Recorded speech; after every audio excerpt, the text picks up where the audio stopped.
Oke, ini dia. Kita akan bahas untuk bahasan terakhir. Ini sebenarnya agak nyambung sih dengan MBL. Itu bahasan mengenai bintang ganda, gitu ya. Bahasan mengenai bintang ganda ini cukup penting. Kenapa? Karena di sini kita belajar tentang masalah dua benda, gitu. Misalkan kalau yang selama ini kita belajar di MBL, kita belajar bahwa misalkan bumi matahari, matahari masanya jauh lebih besar. Matahari masanya jauh lebih besar. Terus misalkan Jupiter, pokoknya tata surya lah. Tata surya itu kan masanya itu ya hampir sama kayak masa matahari gitu kan. Akibatnya kita anggap aja, ya udah berarti masa planet-planet itu nggak ada pengaruhnya sama sekali di orbit. Nah, sedangkan ketika kita belajar bintang ganda, masa bintang satu sama masa bintang duanya itu mirip-mirip. Jadi kita nggak bisa pakai asumsi tadi gitu. Jadi di sini kita mau belajar gimana sih modifikasinya, terus efeknya apa segala macam gitu ya. Kita mulai aja. Nah, pertama ini kita belajar di masalah dua benda. Di masalah dua benda. Masalah dua benda ini sebenarnya apa ya? Bisa dibilang ya, kalau aku simpulin, ini maksudnya kayak bayangan aku aja ya. Masalah dua benda ini main setara itu semuanya adalah persamaan pusat massa. Semuanya main setara itu persamaan pusat massa. Nah, kita lihat di sini. Persamaan pusat massa, ya kita tahu lah ya, M1R1 sama dengan M2R2. Nah, di sini dia itu berlaku buat elips dan lingkaran. Jadi M1R1 sama dengan M2R2 itu buat lingkaran. Nah, R-nya itu adalah jari-jari si orbit lingkaran tersebut. Oke? Kalau elips kan tinggal ganti R-nya dengan semi mayor. Nah, kalau untuk elips, semi mayornya itu kita ganti. Sorry, maksudnya ya semi mayor yang kita pakai gitu ya. Jadi R-nya kita ganti dengan semi mayor. Nah, kemudian di sini pada masalah dua benda, periodenya itu sama. Jadi periode bintang satu sama periode bintang 2 itu sama. Kalau periodenya sama, akibatnya apa? Jika T1 dengan T2, akibatnya adalah omeganya itu akan sama. Gitu. Akibatnya omeganya akan sama. Kecepatan sudutnya. Gitu. Terus, akibatnya apa? Akibatnya mereka itu akan selalu segaris. Segarisnya itu juga unik. Bintang satu sama bintang 2 segarisnya itu juga selalu segaris dengan si pusat massa. Gitu. Jadi mereka segaris dengan pusat massa sistem. Gitu.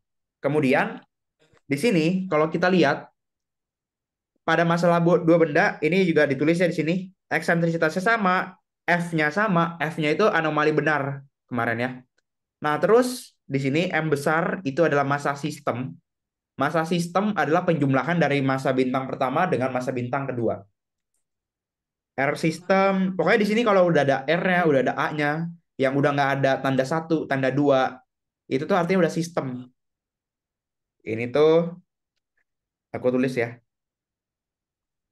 massa sistem. Ini jari-jari sistem. Ini semi mayor sistem gitu. Nah, di sini jelas ya untuk setiap R berlaku ini. Ini maksudnya si posisinya di orbit ya. Posisinya di orbit itu kita bisa pakai loh rumus yang kita kenal, yaitu A 1 min E kuadrat per 1 plus E cos F gitu.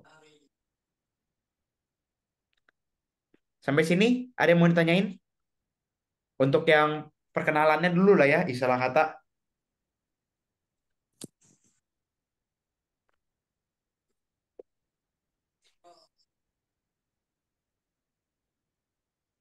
Gimana? Ada pertanyaan?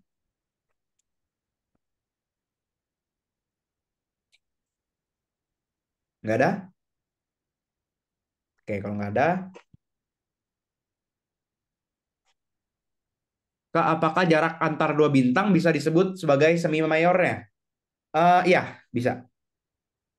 Contoh semi mayor sistem ya, maksudnya ya, semi mayor sistem. Pertama, aku ambil contoh yang mana ya?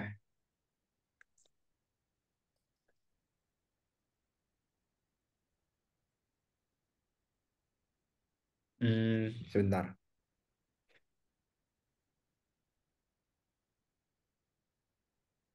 Sorry, jaraknya ini maksudnya dalam konteks ini ya. Jaraknya itu juga harus dilihat posisinya di mana. Sekarang, kalau misalnya kita lagi ngomongin, misalkan lihat gambar yang kanan ya. Dia ini di A2, fokusnya yang ini. Kemudian dia di A1. Ntar kalau gambarnya kayak gini nggak ya? Jarak jarak jarak antar dua bintang.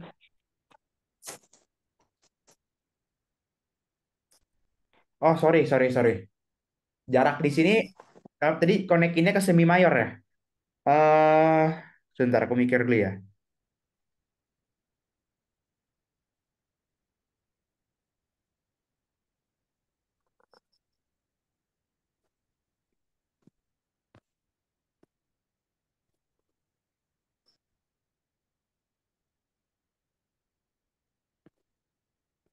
Enggak deh, enggak,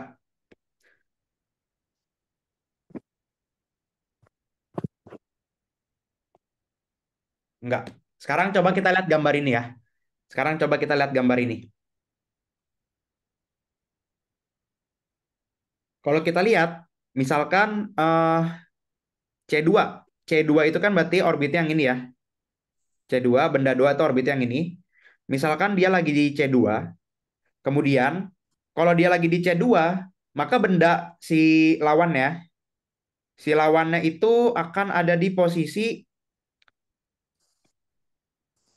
dia akan ada di posisi di C1.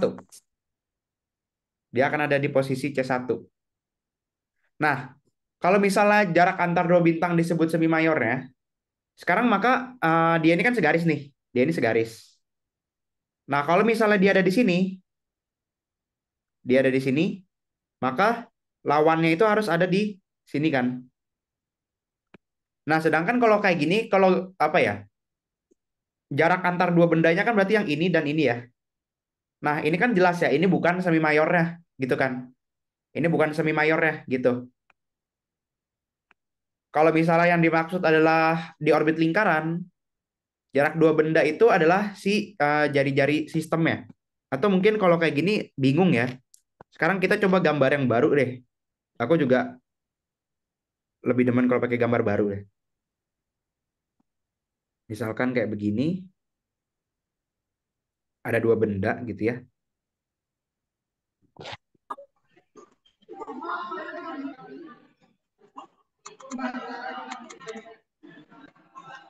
Aku bantuin ya. Terus ini pusatnya, terus ada satu benda lagi.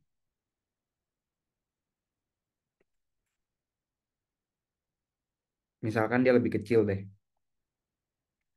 Terus misalkan fokusnya center of mass-nya mungkin ngarah ke mana ya? Ya anggap aja di sini. Sekarang misalkan si benda dua lagi ada di sini. Maka tadi kita bilang bahwa benda satu, benda dua, sama pusat massa itu akan selalu segaris. Maka si bendanya akan harus ada di sini ya. Kalau kita tarik garis lurus, ya kurang lebih di sini ya. Ini agak mencong dikit. Kurang lebih si bendanya harus di sini. Ya kan? Tadi pertanyaan kamu adalah apakah jarak antar dua bintang bisa disebut sebagai semi mayornya? Sekarang sebenarnya ini tergantung interpretasi kita gimana ya. Tapi kalau kita lihat gambar ini jelas ini bukan kan? Misalkan gini, Kalau misalnya kita ngomongin jarak antar dua bintang disebut semi mayor. Oke, aduh, sorry. Aku sebenarnya nggak gitu nangkep di sini semi mayor siapa? Semi mayor sistem gitu? Sistem. Oke, kalau gitu aku coba jelasin di sini deh. Jelasin di sini A1 itu apa, A2 itu apa. A1 di sini itu adalah semi mayor terhadap pusat massa sistem. Terus si oh, kalau di gambar ini bukan ya? Hmm,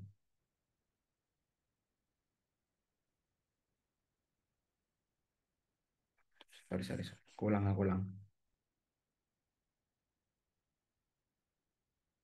Kalau kita pakai R dulu deh. Kalau R sistem,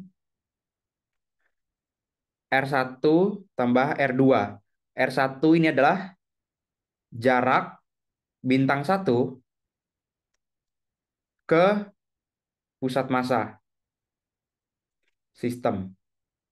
Terus untuk R2 ini adalah jarak bintang 2 ke pusat massa sistem. Nah, terus di sini R1 sama R2 ya. Nah, kalau di jumlah, kalau misalnya kita lihat gambar ini, R sama dengan R1 tambah R2, jarak antar dua bintang disebut sebagai semi mayornya. Sekarang misalkan kalau bendanya di sini, maka dia harus ada di sini ya, lawannya. Maka jawabannya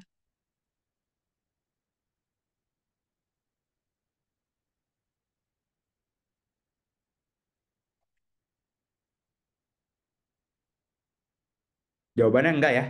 Karena jarak, kalau kalian lihat nih, jarak antar dua bintangnya kan berubah-berubah ya.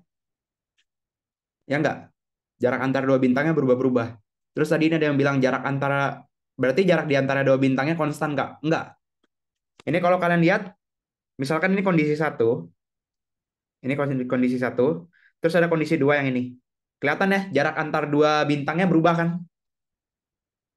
Gitu. Jadi nggak konstan, berubah-berubah. Gitu.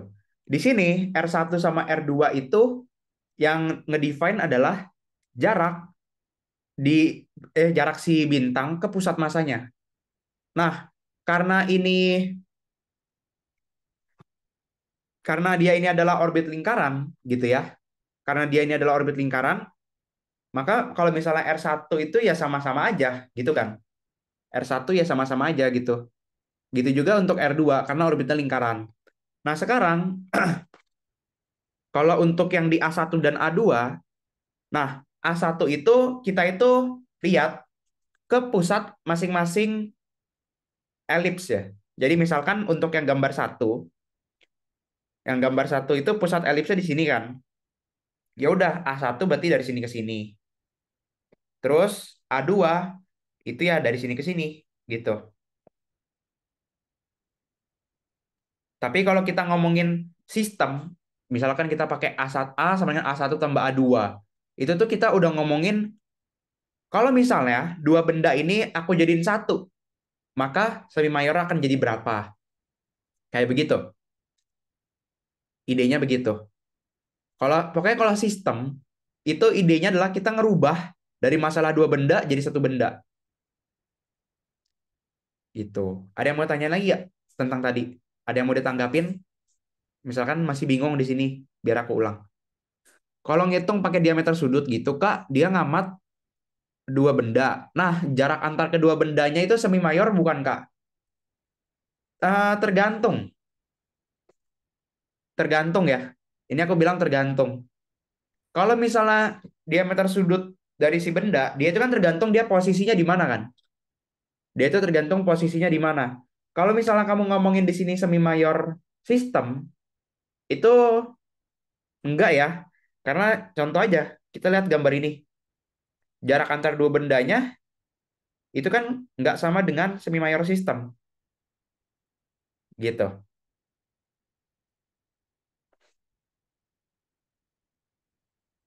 Gimana? Ada lagi yang mau tanya?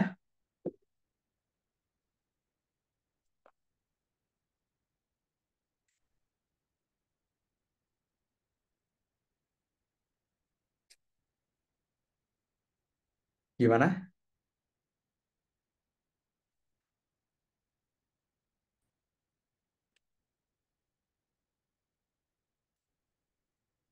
Kalau misalnya orbitnya elips, ketika jarak dua bintang terjauh tambah jarak dua bintang ter jarak dua bin jarak dua bintang terjauh tambah jarak dua bintang terpendek.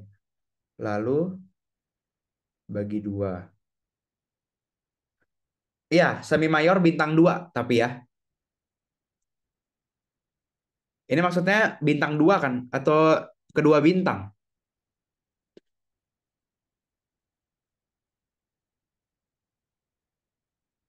Kedua bintang.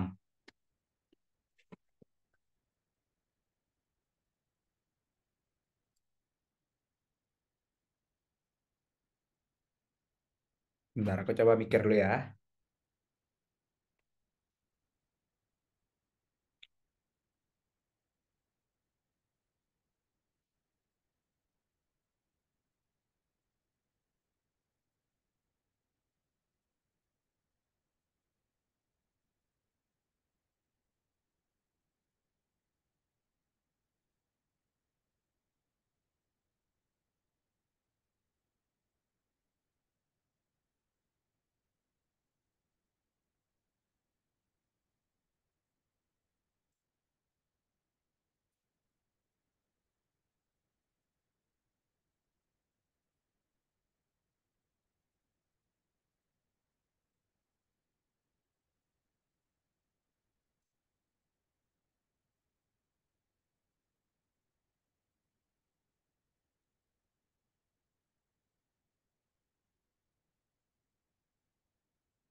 Nggak juga.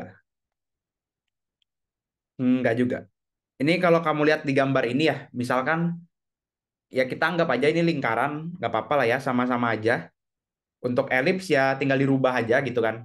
Nah sekarang misalkan dia terjauh di sini, dia terjauh di sini, ya udah kita jumlah, maka akan jadi ini kan.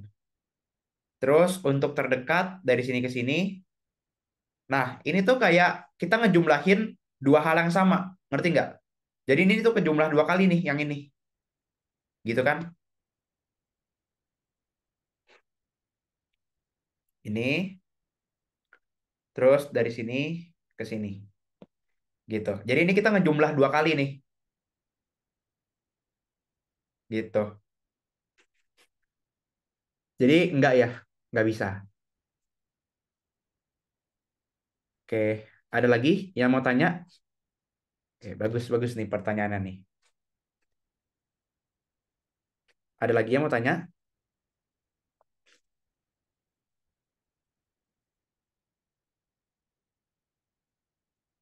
Gak ada? Oke, kalau nggak ada, untuk masalah dua benda kayak gitu. Nah, sekarang di sini ada gak ya momentum sudut? Oke. Di sini sekarang aku coba jelasin dulu ya. Dimodifikasi di persamaan energi. Nah, sebenarnya untuk dua benda tadi itu tuh persamaannya tetap sama, persamaan energinya, yaitu penyumlahan dari kinetik dan potensialnya, gitu kan. Tapi di sini berarti kalau kalian lihat di gambar yang di gambar lagi di persamaan ini, berarti ini apa sih? Energi sama dengan EK1 tambah EK2 tambah energi potensialnya, gitu kan. Nah, bayangin kalau ini kita bekerja di orbit elips. Kalau kita bekerja di orbit elips, ya pusing lah ya. Kalau kayak gini kan, kalau kita ngomongin di orbit elips, pusing. Kita harus nyari V1, kita harus nyari V2. Yang dimana V1 dan V2 itu juga berubah-berubah terus. gitu kan. Jadi kita tuh sebenarnya idenya adalah kita pengen bikin ini tuh jadi gampang. Jadi gampang gimana? Kita ubah aja jadi masalah satu benda lagi. Kalau kita pengen ubah jadi masalah satu benda lagi gimana? Nah, kita akan dikenalin di sini dengan yang namanya konsep reduce mass, yaitu sebuah konsep yang nggak berubah masalah dua benda jadi masalah satu benda. Reduce mass itu ya masalah tereduksi lah ya. Nah, dia disimbolin dengan mu. Mu ini adalah reduce mass, massa tereduksi. Gitu. Rumusnya yang ini, 1 mu sama dengan 1 m1 tambah 1 m2. Nanti kalau disamain penyebutnya jadi kayak yang atas. Ini tapi masih 1 mu. Kita balik, maka mu-nya akan jadi m1 kali m2 per m1 plus m2. Gitu. Nah, pas kita ubah pakai reduce mass, kita di sini udah bisa pakai persamaan-persamaan yang kita kenal, yaitu setengah mv kuadrat min gmm per r sama dengan min gmm per 2a. Tapi ingat bahwa ketika kita udah pakai ini, V-nya itu adalah V total, yaitu adalah V1 tambah V2, terus M-nya adalah M1 tambah M2, R-nya adalah R1 tambah R2, A-nya adalah A1 tambah A2, gitu ya. Jadi ingat, kalau misalnya kita mau pakai konsep reduce mass, kita harus buat total. Semuanya dibikin jadi total-total. Gitu ya. Semuanya dibikin punya sistem. Gitu. Itu untuk persamaannya. Ada yang mau ditanyain sampai sini?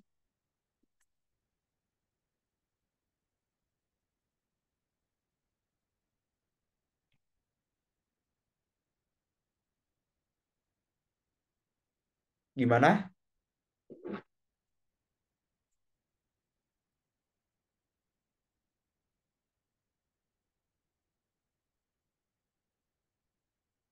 Nggak ada? Oke, kalau nggak ada, kita cabut dulu deh. Kalau nggak ada, di sini kita lanjut ke modifikasi momentum sudutnya ya. Ini dimodifikasi momentum sudut. Kan biasa yang kita pelajarin hukum Kepler. Nanti hukum Kepler juga ada modifikasinya juga. Modifikasi ini, hukum Kepler, energi, terus momentum sudut, gitu ya. Tapi cuman kalau misalnya untuk posisi di orbit ya nggak ada modifikasi, dia tetap sama aja rumus-rumusnya. Nah, di sini momentum sudutnya sama. Momentum sudutnya adalah penjumlahan dari momentum sudut bintang pertama ditambah penjumlahan, sorry kok ditambah penjumlahan, ditambah dengan momentum sudut bintang kedua, gitu ya. Yang ini. Tinggal dibuka aja rumusnya. M1V1 dikali R1 sin alfa 1 terus ditambah M2V2 R2 sin alfa 2 gitu ya. Di sini ya lagi-lagi kita males gitu ya cari alfanya berapa. Belum lagi alfanya berubah-berubah, apalagi kalau nanti di orbit elips R-nya berubah-berubah, V-nya berubah-berubah gitu kan. Ribet gitu. Nah, terus ya udah kita balikin lagi jadi masalah satu benda. Rumusnya jadi kayak gini. Sebenarnya rumusnya tuh sama aja kayak yang biasa, cuman semuanya diganti jadi sistem, terus M kecilnya diganti jadi radius mass. Intinya itu aja sih. Semuanya dibikin jadi sistem, kemudian M kecilnya diganti jadi radius mass. Gitu. Gimana sampai sini?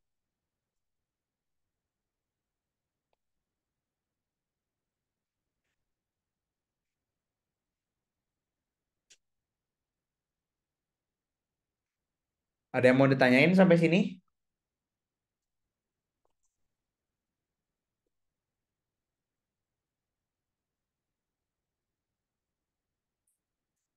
Kak, tadi yang M-nya itu apa ya? M yang di sini. Itu adalah massa sistem. Massa sistem. M-nya itu adalah M1 tambah M2. Sin tetanya sin alfa satu tambah sin alfa 2 Kak. Em, enggak, enggak. Di sini bukan sin alfa satu, sin theta enggak sama dengan sin alfa satu tambah sin alfa 2. Tapi di sini tetanya itu adalah sudut antara V dan R. Gitu. Jadi dia kalau yang sin theta ini bukan penjumlahan. Gitu.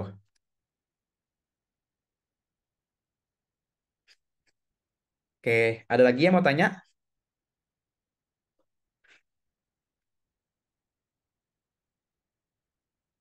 Nggak ada? Oke, ini udah latihan soal ya. Aku belum jelasin tentang persamaan pusat massa ya. Jadi di sini aku jelasin persamaan pusat massa dulu. Oh, sebelum itu aku lupa banget. Tadi awal aku pengen bridgingnya bawanya ke sini.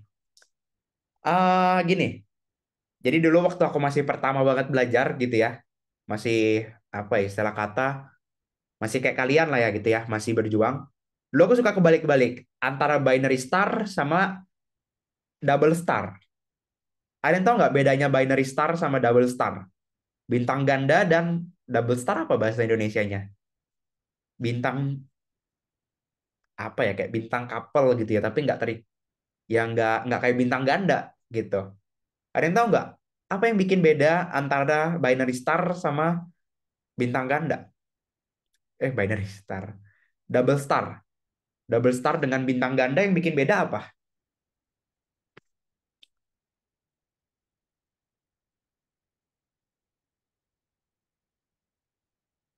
Gimana?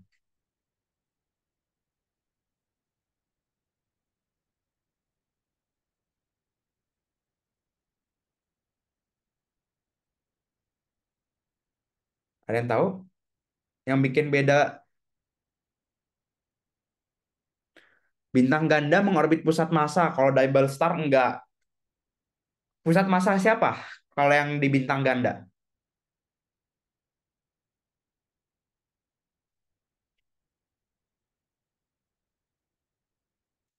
sistem. Oke, pusat massa sistem. Binary star tuh saling mengorbit gak sih? Oke, ini jawabannya benar-benar ya. Bagus-bagus nih. Oke, jadi jawabannya betul. Double star itu bintang yang kelihatannya itu kayak bintang ganda, tapi kata kuncinya yang bikin beda itu udah banyak yang tahu juga sih dari kalian. Double star, double star. Kalau binary star, dia itu terikat dan saling mengorbit satu sama lain. Saling mengorbit satu sama lain. Sedangkan untuk double star, benar tadi double star itu cuman kelihatannya aja. Double star itu cuma kelihatannya doang. Cuma kelihatannya deketan. Tapi sebenarnya dia ini bisa aja loh, dia ini ternyata jauh banget. Cuman, contoh ya kayak gini ya. Kalau kita ngelihat dari sini, ini kan misalkan bidang langit kita nih. Misalkan di bidang langit kita, yang satu posisinya di sini. Yang satunya di belakang banget nih. Tapi kan kalau yang diproyeksi, ya kelihatannya di sini gitu kan. Oh, kelihatannya deketan nih. Kelihatannya deketan. Apakah ini double star atau binary star? Kita lihat aja. Mereka berdua ini berinteraksi gak? Apakah mereka berdua ini saling mengorbit satu sama lain? Kalau enggak, ya mereka cuma double star, cuma kelihatannya aja deket. Aslinya mah nggak ada apa-apa gitu ya. Istilah kata apa ya kayak kayak HTS gitu ya.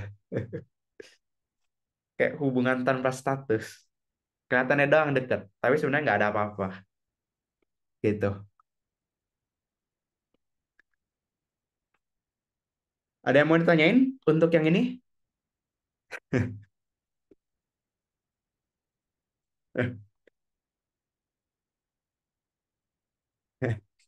Ada yang mau ditanyain?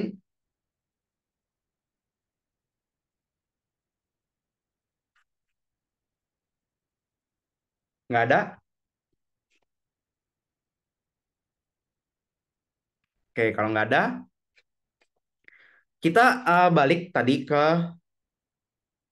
persamaan pusat massa. Ini penting banget ya. Ini penting banget.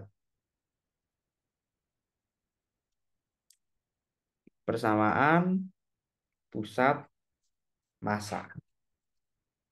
Oke, tapi aku mau nanya juga deh ke kalian. Ini aku juga penasaran ya. Kalian ada yang tahu nggak penurunan rumusnya M1R1 sama dengan M2R2 ini penurunan dari mana ya? Soalnya aku kalau aku lihat rumus ini ya, ya aku cuman secara intuisi aja. Oh iya, persamaan ini benar. Kayak cukup masuk akal untuk menerima persamaan ini gitu tanpa lihat buktinya, gitu kan? Kayak oh ya udah kalau misalnya masa benda satu lebih masif, maka R1-nya akan makin kecil dan sebaliknya gitu ya. Mungkin sebagai konteks di sini R1 adalah jarak M1 ke pusat massa. Terus di sini R2 ini jarak M2 ke pusat massa. Torsi, gimana tuh torsi? Ini aku beneran nggak tahu ya. Aku sempat dulu searching kayak penurunan rumus ini dari mana gitu, tapi nggak pernah ketemu. Ada yang tahu nggak kalau dari kalian? Kalau torsi gimana?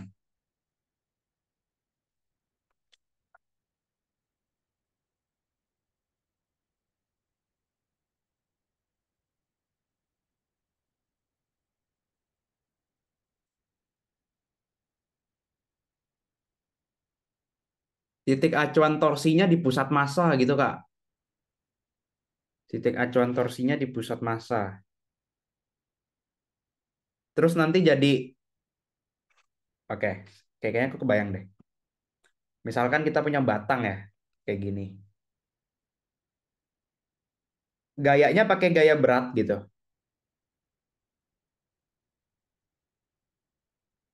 Atau gimana?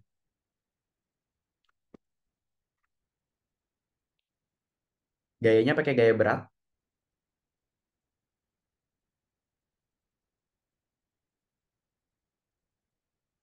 Oh, oke. Sekarang kita coba ya. Aku juga penasaran sih sebenarnya. Misalkan pusat massanya di sini, pusat massanya di sini, terus misalkan ada M1 di sini, terus di sini ada M2. Oke, ada M2. Karena ada percepatan gravitasi, dia jadi W2, dia jadi W1. Terus ini dijadikan acuan, dijadikan acuan. Maka sekarang coba kita define arah arah torsinya itu searah jarum jam yang positif. Kemudian kalau batang ini setimbang, maka nggak ada torsi ya, nggak ada torsi yang bekerja, maka sigma torsi sama dengan nol. Jaraknya dari pusat massa ke benda satu, ke M1 itu misalkan R1 ya. R1 dari sini ke sini adalah R2. Berarti torsinya si W2 itu positif ya. W2 dikali R2. Terus eh, kita lihat si W1. W1 itu bikin berlawanan jarum jam. Berarti W1 R1 sama dengan 0. Oh iya, benar benar benar. Berarti W2 R2 sama dengan W1 R1.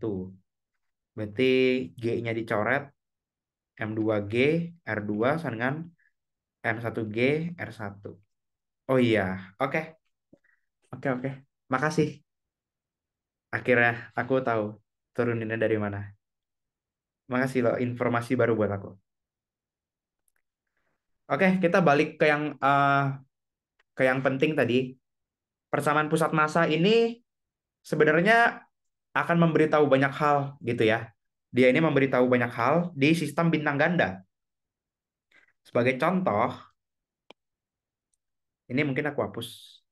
Nggak usah deh, nggak usah dihapus. Nah, dari tadi kita tuh ngomongin semuanya sistem-sistem gitu ya. Jadi R itu adalah R1 tambah R2. Terus misalkan V itu adalah V1 tambah V2. M itu adalah M1 tambah M2.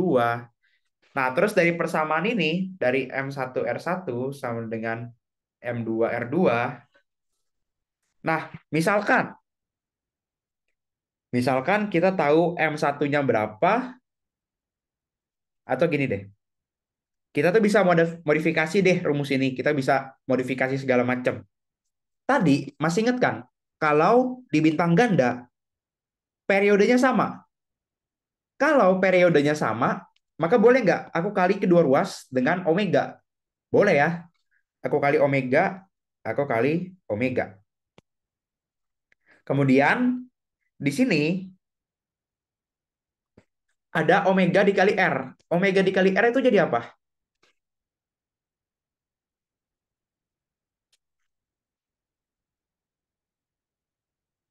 Gimana? Omega dikali R itu jadi apa? Kecepatan. Betul.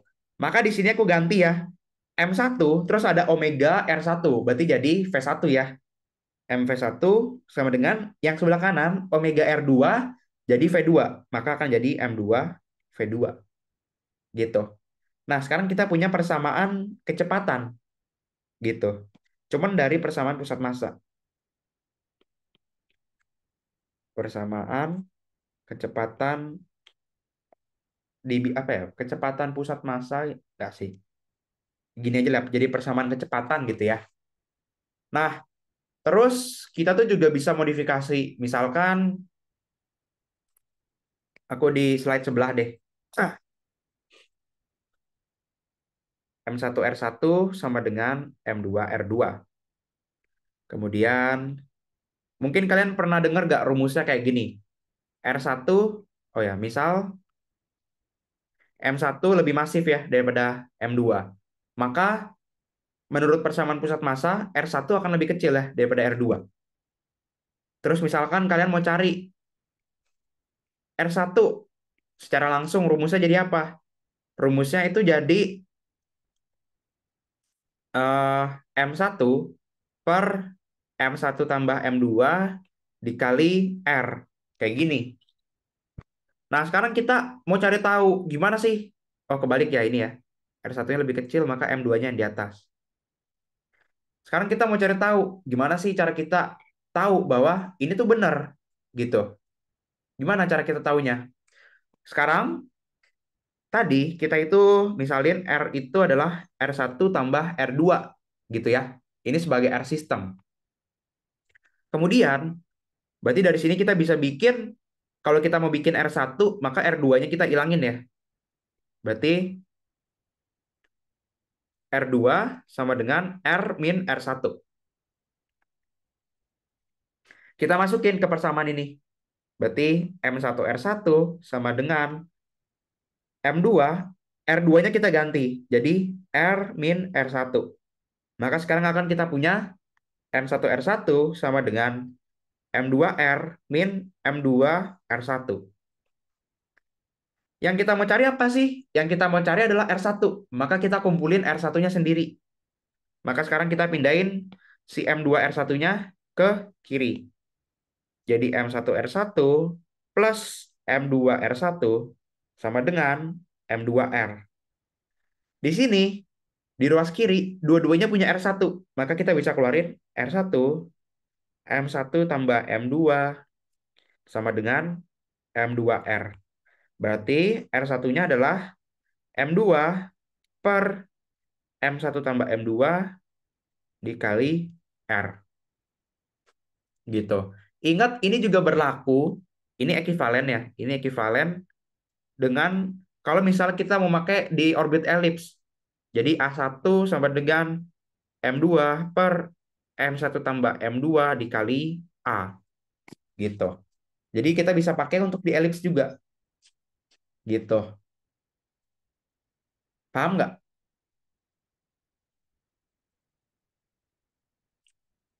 Jadi kita bisa manfaatin itu. Untuk kecepatan juga bisa. Kita lakuin hal yang sama. Misalkan V-nya adalah V1 tambah V2. Maka kita lakuin hal yang sama. Jadi V2 sama dengan V min V1. Nanti ujung-ujungnya akan dapat hal yang sama gitu ya. Cara nuruninnya sama kayak gini. Gitu. Itu tentang persamaan pusat massa. Gunanya apa? Contoh. eh Kita tinjau bumi sama matahari. Kita tinjau bumi sama matahari. Yang kita tahu apa sih selama ini?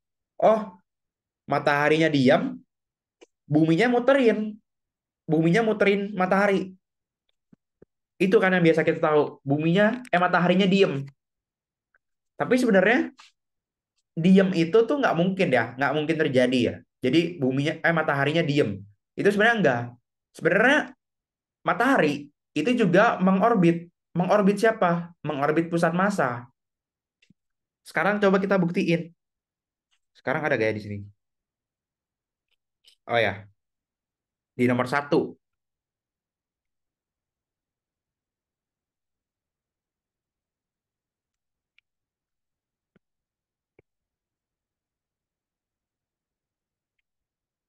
Di nomor satu,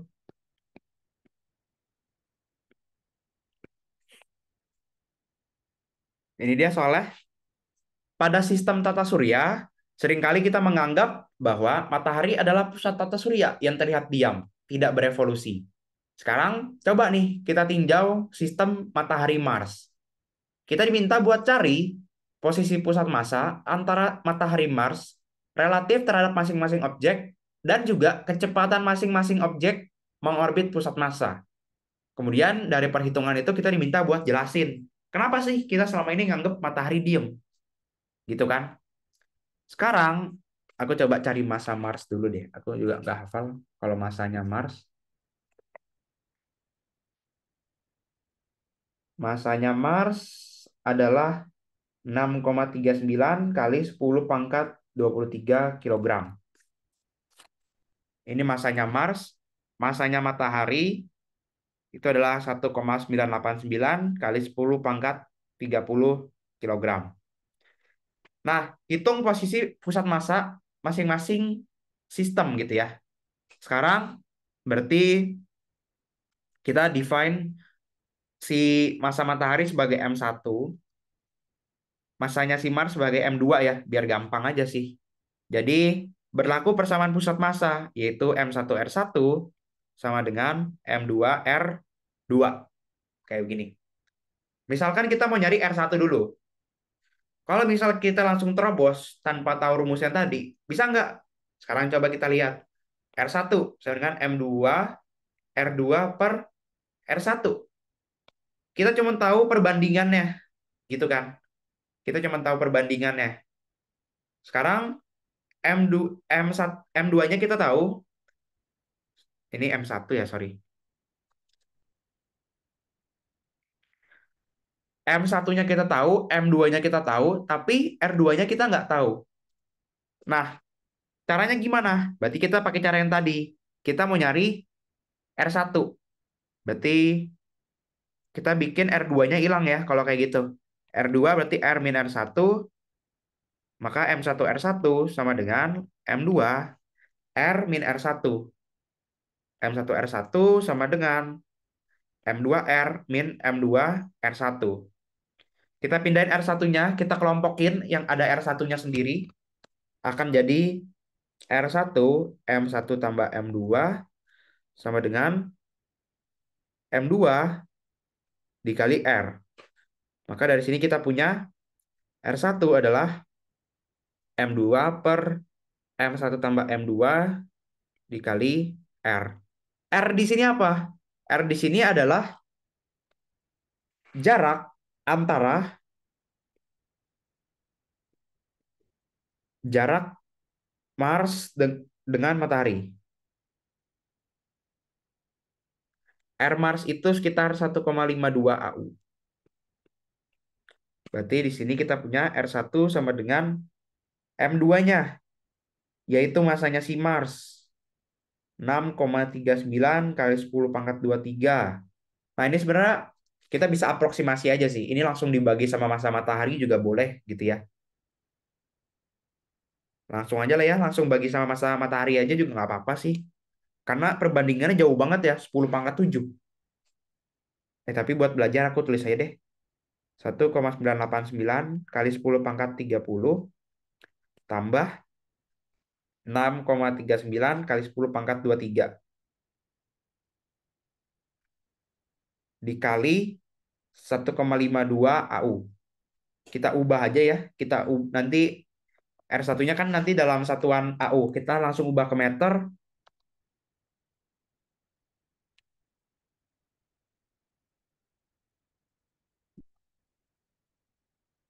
1,52 kali 1,5 kali 10 pangkat 8. Ya, dapatnya sama ya. Ini teman kalian udah ngitung, dapatnya 73,65. Tapi di sini aku langsung bagi sama masa matahari, dapatnya 73,25 kilometer. Cuman beda tipis banget ya. Gitu. Nah, sebenarnya dari sini kita langsung bisa cari aja R2-nya berapa. R2-nya berarti R R2-nya berarti R min R1 ya. R2-nya berarti R min R1 berarti 1,52 kali 10 kali 1,5 kali 10 pangkat 11 dikurang kayak kalau kilometer 10 pangkat 8 dikurang 73,25. Maka dapat R2-nya adalah kayak ada yang dapat nih.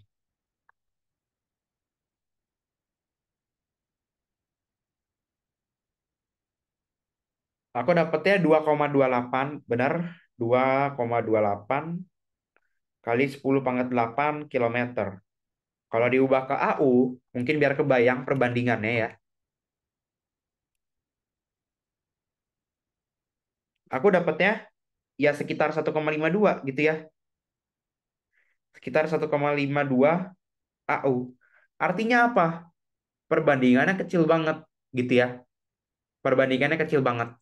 Nah, kalau kita gambar, kalau kita gambar misalkan misalkan kayak misalkan kayak begini. Oh, kegedean. Misalkan ini matahari, terus Jupiternya misal Jupiter lagi, Marsnya di sini misalnya. Nah, R-nya yang mana sih? R-nya adalah yang ini. Ini R-nya. Terus, ya betul. R1 itu definisinya apa? Jarak pusat massa sistem dari matahari. Nah, di sini coba kita lihat dari pusat matahari ke jari-jari ini, dari sini ke sini ya. Ini besarnya adalah 6378 kilometer, gitu kan? Tapi kita dapat R1 atau jarak pusat massa sistem dari matahari itu adalah 73 kilometer. Ya, maka kurang lebih ada di mana? Berarti kurang lebih ada di sini ya. Misalkan di sini gitu ya. Di sini adalah posisi R1 gitu. R2-nya yang mana? R2-nya berarti di sini gitu. Ini adalah R2. R matahari bukannya 6. Oh iya. Sorry, ini bumi ya. Kebalik ya. Kebalik itu bumi ya. Dari sini ke sini itu 6,96 kali 10 pangkat 8 kilometer. Gitu kan? Artinya apa? Artinya pusat masanya itu ada di dalam matahari itu sendiri. Jadi kalau kita bayangin bola, berarti matahari muterin si bolanya itu sendiri ya. Makanya kita ngelihat dia diem gitu ya. Gitu. Tapi aslinya tetap mengorbit. Gitu. Aslinya tetap mengorbit.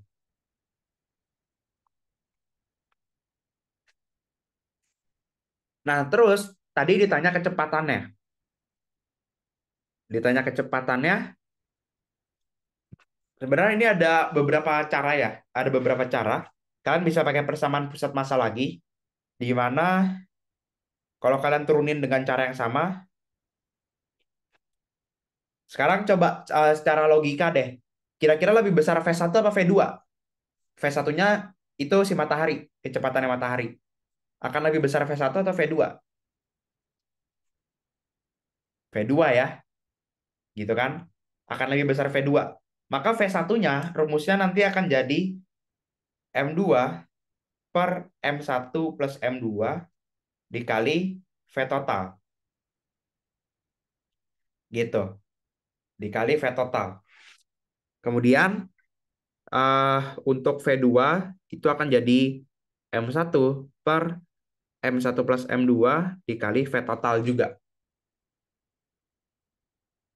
Di tabel konstanta itu jarak itu jari mataharinya meter gak kok? Yang 6 eh jauh. Benar-benar ini kilometer, ini meter. Sorry, ya ampun kebalik-balik ya. Sorry, sorry. Benar-benar. Thank you ya koreksinya. Nah, kita bisa pakai ini. Kita bisa pakai ini. Tapi problem berikutnya, V-nya berapa? V-nya kita bisa pakai rumus ini. Kita kan pakai hukum Kepler, kita bisa tahu periodenya Mars ya. Periode Mars ngelilingin matahari. Kemudian, tadi periode itu sama untuk bintang satu dan bintang 2-nya. Maka, kalau kita dapat periode Mars, kita bisa pakai V total itu adalah 2pi R. R-nya R sistem ya di sini ya, per periode. Gitu. Jadi bisa pakai ini. Gitu. 2pi R per T. R-nya itu adalah R1 tambah R2. Atau yang 1,52 AU itu ya. Gitu. Kemudian, untuk T-nya itu sama aja kayak periode Mars. Kita cari aja periode Marsnya berapa. Nanti hasil akan sama. Gitu. Nanti tinggal dimasukin ke rumus ini. Gitu. Atau kalian bisa juga pakai ini. Tadi kan kita udah punya R1 sama R2. Setelah kita cari periodenya Mars, kita bisa aja pakai gini. V1 sama dengan 2pi R1 per T. V2 itu adalah 2pi R2 per T. Gitu. Mungkin lebih cepat yang kiri ya. Mungkin. Kalau menurut aku lebih cepat yang kiri.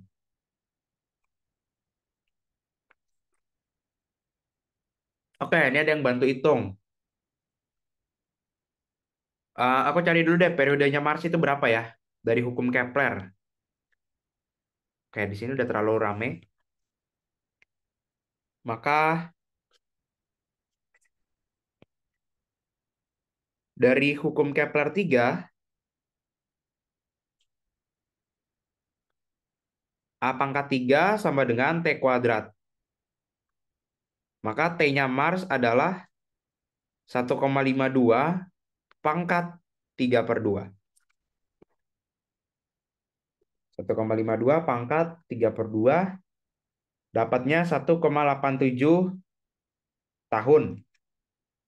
Terus tinggal pakai tadi R1-nya dapat 73,67 kilometer ya. Terus R2-nya dapat tadi 228 kali 10 pangkat 6 kilometer. Ya udah, berarti V1-nya ini kalau diubah, ini ubah aja ke hari ya. Kalau diubah ke hari berarti 365,25 dikali 1,87.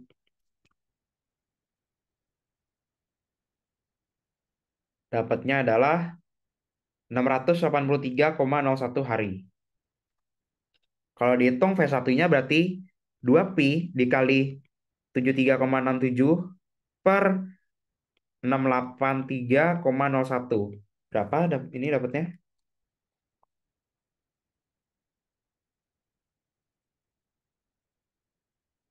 Dapatnya benar 0,67.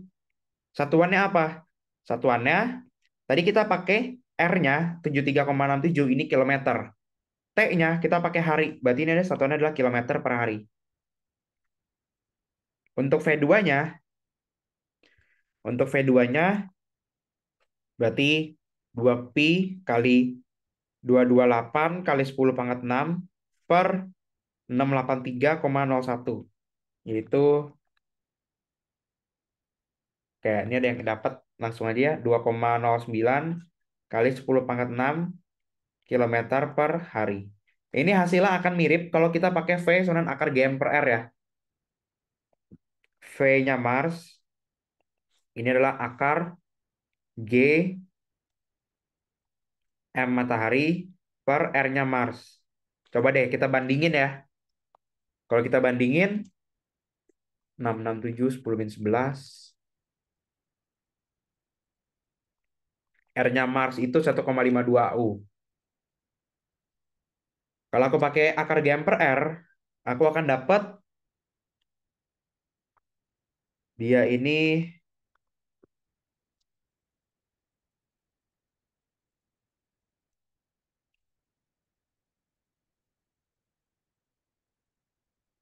itu 24,12 kilometer per detik.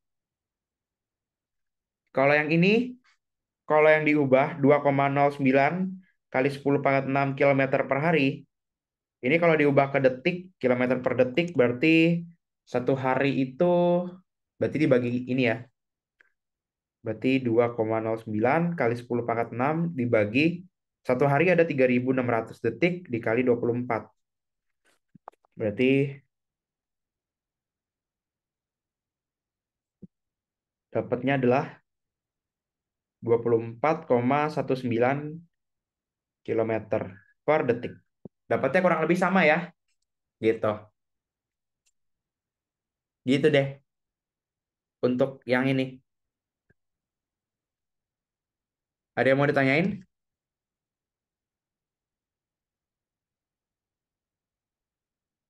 Gimana?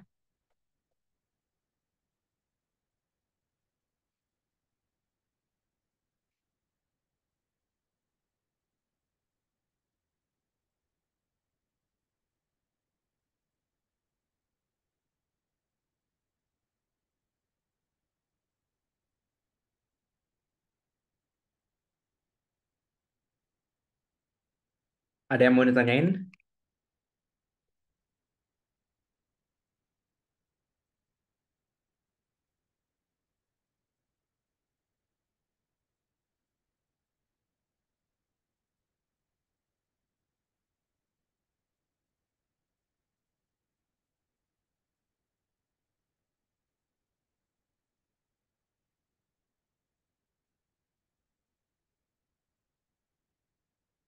Oke, kalau nggak ada,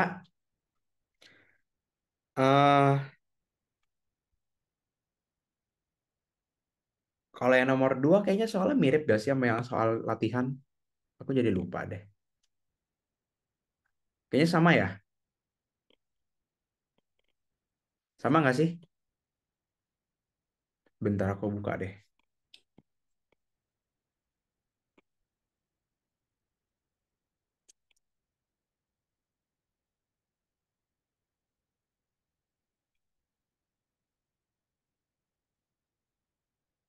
Oh ya, sama.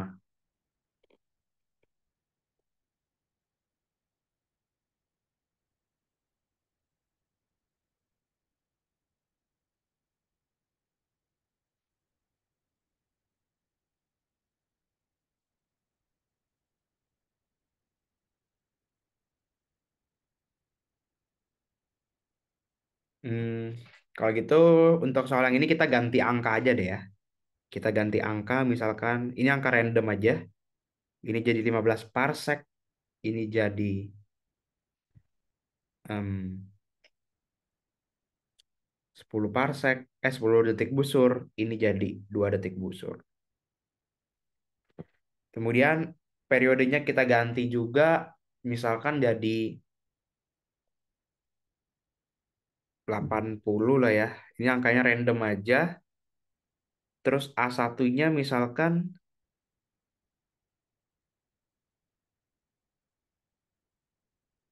A1-nya misalkan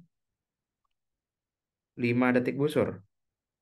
Perkirakan masa masing-masing komponen bintang ganda ini dalam masa matahari.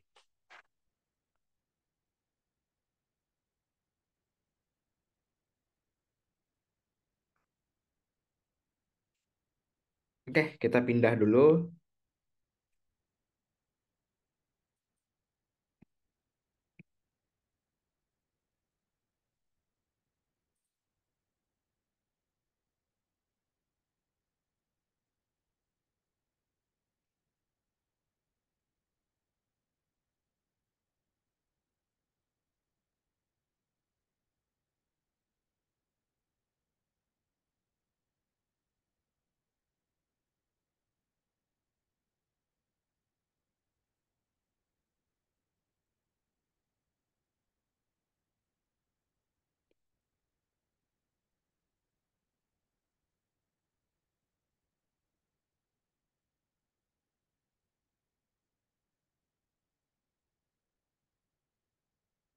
Ya udahlah ya, gini ya.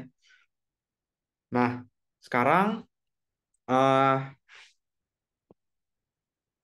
jaraknya 15 parsek. D-nya 15 parsek. Terus sudut pisah terbesar antar komponennya, theta max-nya itu adalah 10 detik busur. Kemudian theta minimumnya adalah 1 detik busur. Asumsikan bahwa periodenya adalah 80 tahun. Periodenya 80 tahun. Kemudian A1 adalah 5 detik busur. A1 adalah 5 detik busur. Nah, di sini kita coba bayangin dulu ya. Yang pasti di sini mungkin di sini ada yang kepikiran pakai paralaks nggak? Yang pasti kita di sini nggak pakai paralaks ya. Kita di sini nggak pakai paralaks gitu. Di sini kita nggak pakai paralaks. Nah, di sini theta max itu berarti kalau gitu tadi yang ini, oh ini jadi 2.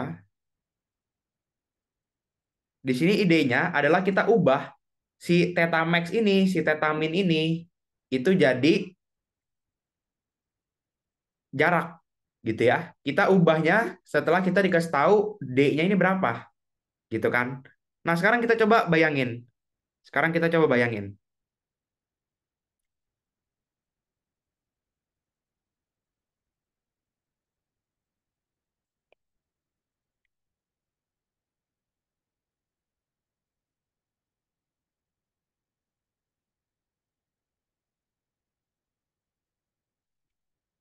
Terus di sini ada satu lagi.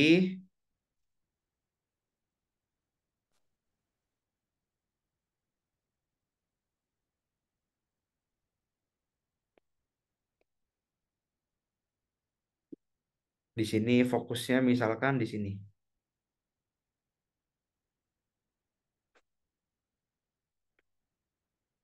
Ini yang hitam.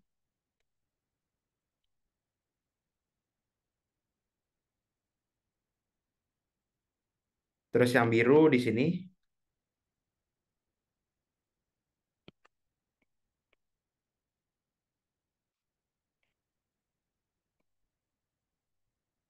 Nah, sekarang sudut pisah maksimumnya itu terjadi ketika jarak si benda dua bintang ini maksimum ya. Berarti kalau gitu yang tadi yang kayaknya kalau nggak salah dia nanya kayak gitu ya. Berarti kayaknya harusnya bisa deh. Berarti kita coba dulu ya. Tadi paling jauhnya di sini, terus paling jauhnya si bintang kedua itu di sini. Kan mereka akan tepat segaris gitu ya. Anomali benarnya juga akan sama. Nah, dia di sini.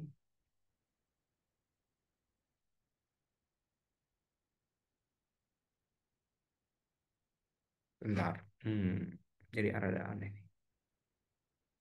Misalkan dia di sini, dia di sini.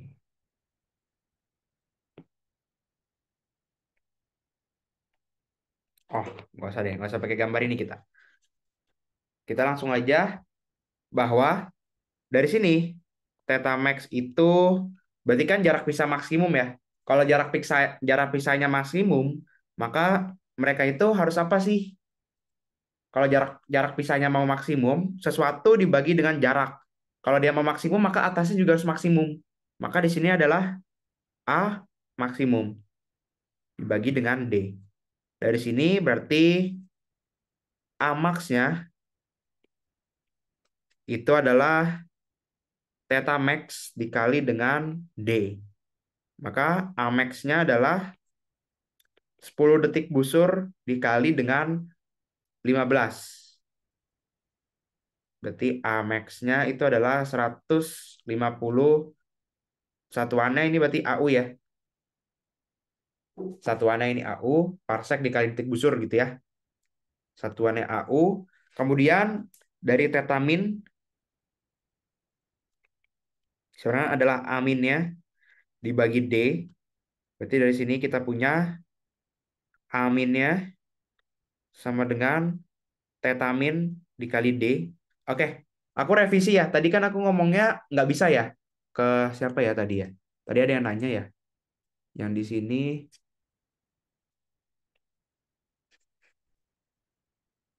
tadi ada yang nanya ini kan ya.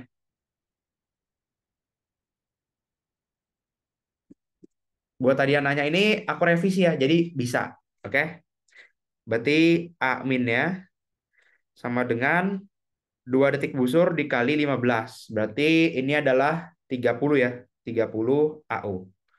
Berarti semi mayornya adalah jarak maksimumnya ditambah jarak minimumnya dibagi 2. Berarti ini adalah 150 tambah 30 bagi 2. 180 bagi 2, 90 AU ya. 90 AU. Terus di sini kita punya semi mayornya 90 AU. Terus kita punya periodenya tadi adalah 80 tahun. Nah, di sini kita itu punya modifikasi untuk hukum Kepler. Modifikasi hukum Kepler.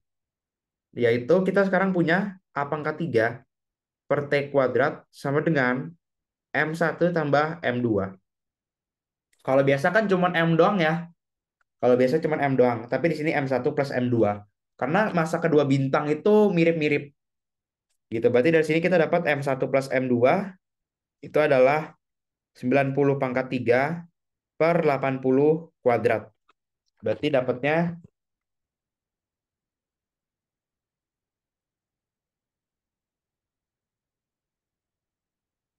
113,9 masa matahari. Betul. 113,9 masa matahari. Nah, dari sini gimana sih cara kita bisa cari masa masing-masing bintang? Sekarang gimana? Ada yang kepikiran nggak? Cara nyari masa masing-masing bintang tuh gimana? Kalau kita udah dapat nih semua informasinya tuh kayak begini.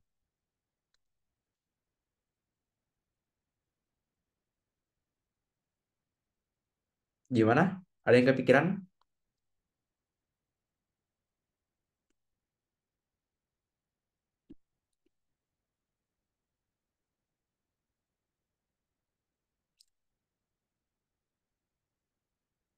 Pakai M1 A1 sama dengan 2A2.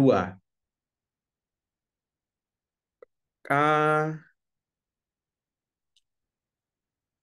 kenapa sama dengan 2A2? Oh, M2A2. Oke, oke. Oke, betul. Pakai persamaan pusat massa tadi. Kita sekarang punya M1 plus M2-nya tadi adalah 113,9 massa matahari. Terus dikasih tahu A1-nya adalah 5 detik busur. Nah, di sini kita bisa pakai persamaan pusat massa yaitu M1A1 sama dengan M2A2 gitu kan. Misalkan kayak begini. Kemudian kita tahu A1 tambah A2-nya adalah 90 AU ya. Berarti A1-nya di sini kita ubah aja ya, 5 detik busur dikali 15 parsek, yaitu 75 AU. Berarti kalau kita bisa langsung pakai gini, misalkan kita mau nyari M1, kita mau nyari M1, M besar itu adalah M1 plus M2. Kita ganti M1, maka M1 sama dengan M min M2, gitu kan. M min M2. Sorry. Kemudian kita masukin ke persamaan pusat massa, yaitu M min M2 dikali A1 sama dengan M2 A2. Kayak begini. Maka kita akan punya MA1 dikurang M2A1 sama dengan M2 A2. Di sini kita kumpulin M2-nya sendiri ya. Kita kumpulin M2-nya sendiri. Kita akan punya M2A2 ditambah M2A1 sama dengan M dikali A1. Kita keluarin M2-nya. M2 A1 plus A2 sama dengan M dikali A1. Maka kita akan punya M2 sama dengan A1 per A1 plus A2 dikali M. Maka kita akan dapat M2-nya adalah A1-nya tadi 75 AU. 75 dibagi 90 dikali massa total. Massa totalnya 113,9. 113,9 massa matahari. Maka dapat M2-nya adalah 75 bagi 90 dibagi 113,9. Dapat 94,92 massa matahari. Kemudian untuk M1 itu sebenarnya gampang aja. Tadi kan M itu adalah M1 plus M2. Berarti dari sini M1 itu adalah M min M2 kan. Berarti tinggal 113,9 min 94,92. Berarti dapatnya adalah 18,98 massa matahari. Selesai deh untuk soal ini.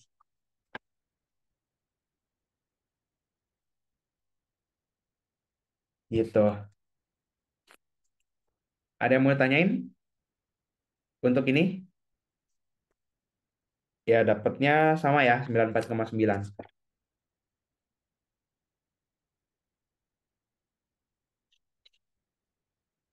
Ada yang mau tanyain?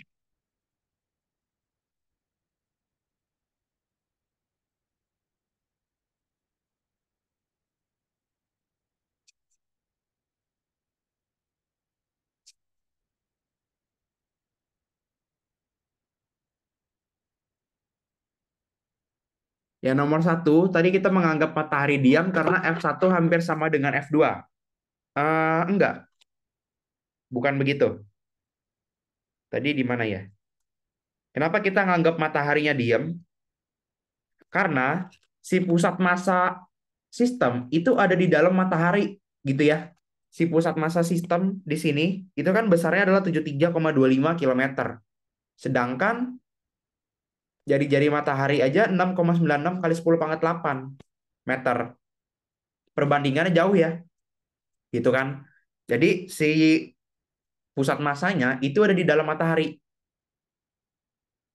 gitu. Jadi ya kita anggap aja matahari muterin diri dia sendiri, gitu. Jadi dianggapnya diem.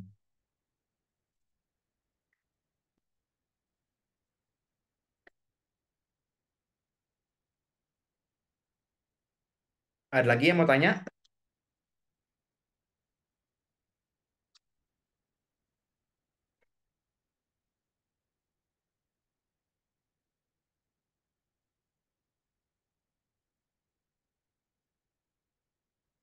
Ada lagi?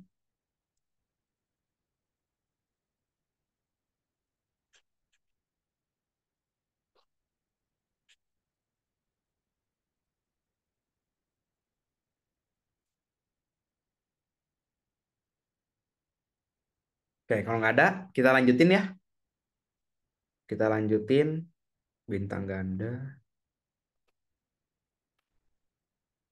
Oke, ini mungkin bahasan yang terakhir ya. Bintang ganda gerhana. Kalau sempet ya, kalau bintang ganda gerhana, kalau sempet deh. Oke, ini sekarang kita lihat di latihan soalnya. Ah, sorry, kalau latihan soal. Di materi ini yang bintang ganda spektroskopi. Nah, sebenarnya bintang ganda spektroskopi ini apa gitu kan? Bintang ganda spektroskopi ini bintang ganda yang kita amatin dari pengamatan spektroskopinya. Berarti kita amatin spektrumnya aja gitu kan.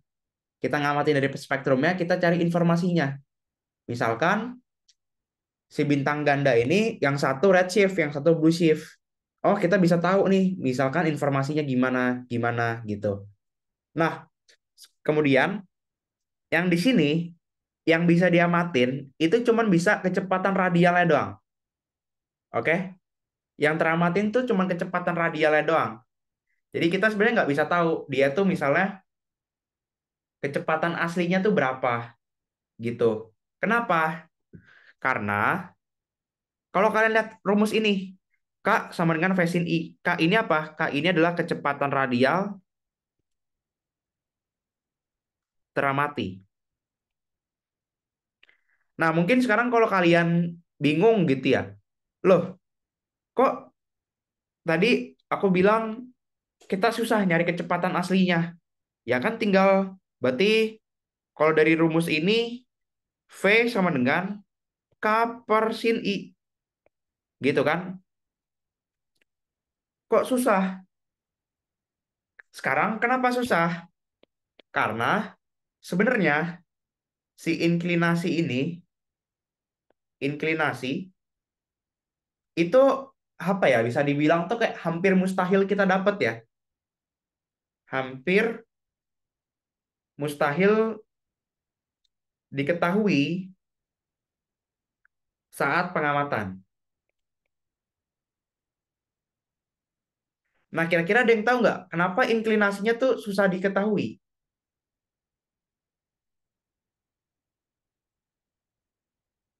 Gimana? Ada yang tahu nggak kira-kira kenapa sih inklinasinya tuh susah diketahui?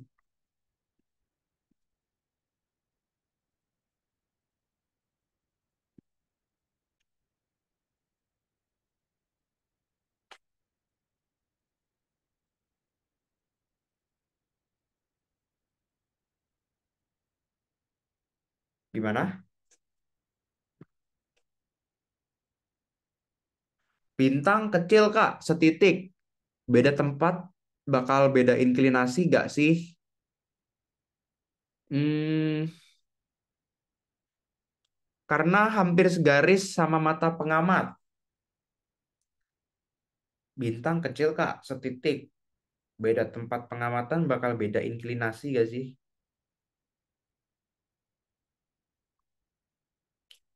Itu sebenarnya aku kebayang sih kenapa kamu bisa nganggep gitu ya. Aku kebayang kenapa. Tapi sebenarnya alasan tepatnya bukan kayak gitu. Karena jauh, Kak, susah lihat perbedaan sudutnya. Oke, ada lagi?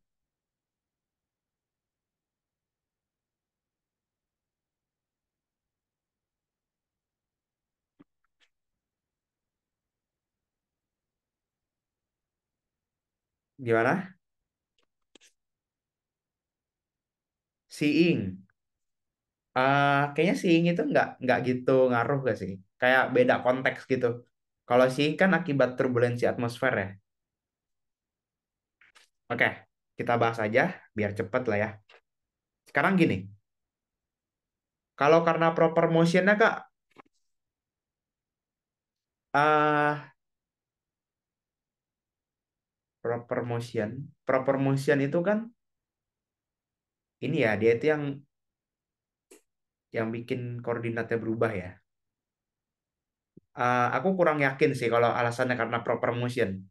Tapi sejauh yang aku tahu, alasannya tuh gini. Misalkan Kita pengamat ya, kita pengamat di sini.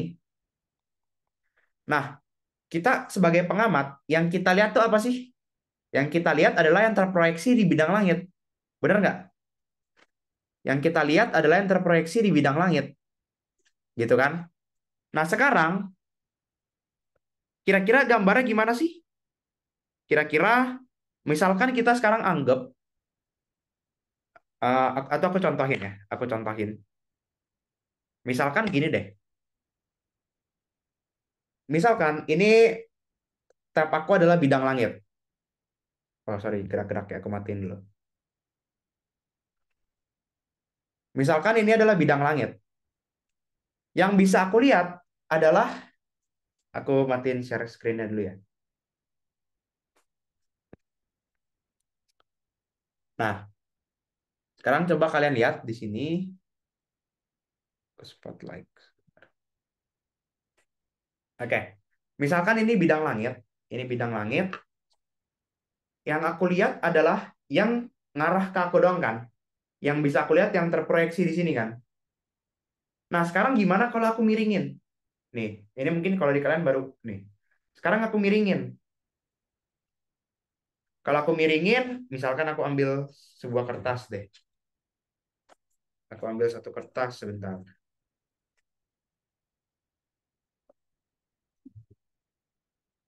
Misalkan ini ada kertas, misalkan ini bidang langit, ini misalnya orbit bendanya gitu ya. Terus ini bidang langit, terus dia miring-miring nih. Dia miring-miring. Kalau dia miring-miring, yang kelihatan apa sih? Yang kelihatan adalah yang di sini kan. Bener nggak? Sampai sini nangkep nggak? Yang kelihatan itu yang ya udah yang di sini doang, gitu. Nangkep nggak sampai sini? Atau malah makin bingung?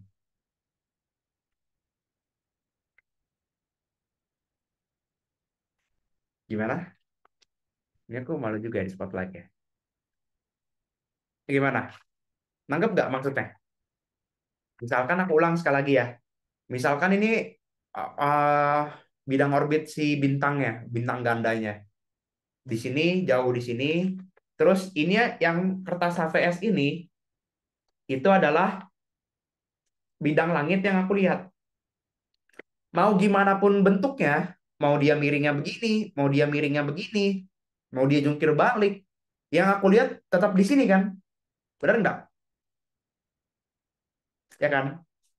Sekarang, kalau yang aku lihat pure cuman ini, di kertas ini, sekarang gimana caranya aku tahu kalau dia itu miring atau bukan? Kalau dia itu hasil proyeksi atau bukan?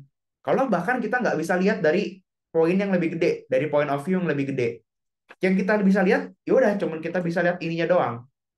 Atau istilah kata, kalau kayak kata orang, kita ngejudge itu berdasarkan lihat sampul bukunya doang kan. Kalau kata orang kan, don't judge a book by its cover, gitu kan. Tapi sekarang yang kita lihat tuh cuman cover bukunya doang. Kita nggak bisa lihat isiannya. Kenapa? Karena kita terbatas. Kita cuma bisa lihat ini doang. Yang di belakang sana, yang sekarang gini. Gimana cara kita tahu dia bisa miring sekarang? Bisa miring begini, bisa miring begini. Karena aku bisa lihat bendanya kan. Aku bisa lihat bendanya miring-miring. Kalau bendanya bintang, gimana cara kita tahu? Gitu kan. Itu alasannya kenapa sih inklinasi itu susah banget dicarinya. Alasannya seperti itu. Gimana? Ngerti nggak? Atau bingung?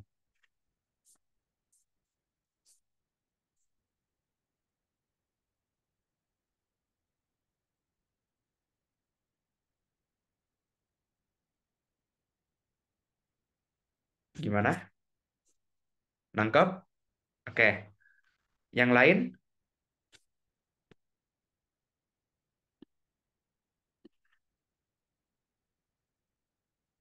kalau misalnya aku gambarin di sini, mungkin kalau gambar di sini agak susah ya. Aku nggak tahu kalian akan lebih nangkep atau enggak. Misalkan ini bidang langitnya. Kalau misalnya bidangnya begini, hmm, bentar, ini bidang langitnya.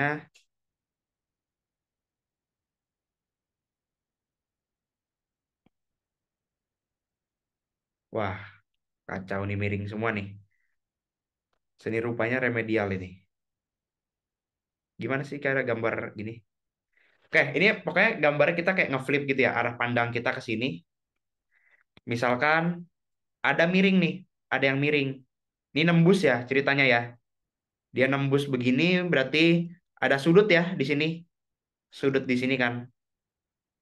Ini ada kemiringan nih sudutnya. Maka yang kita lihat apa sih? Yang kita lihat kan yang terproyeksi nih. Yang kita lihat tuh yang terproyeksi di sini. Yang kita lihat tuh ini, gitu.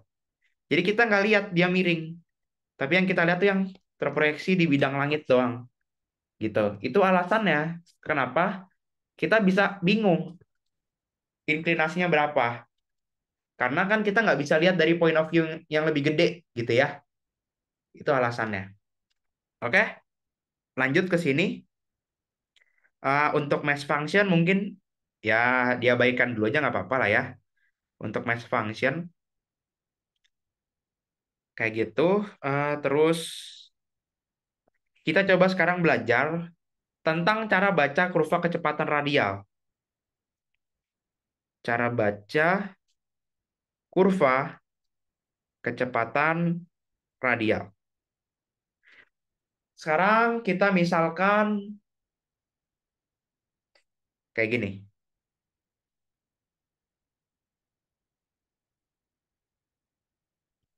Misalkan yang satu kayak begini, yang satunya lagi begini.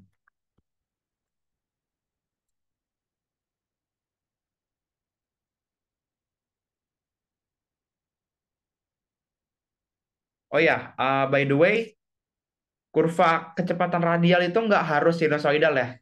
Bentuknya boleh random banget. Boleh loh dia begini.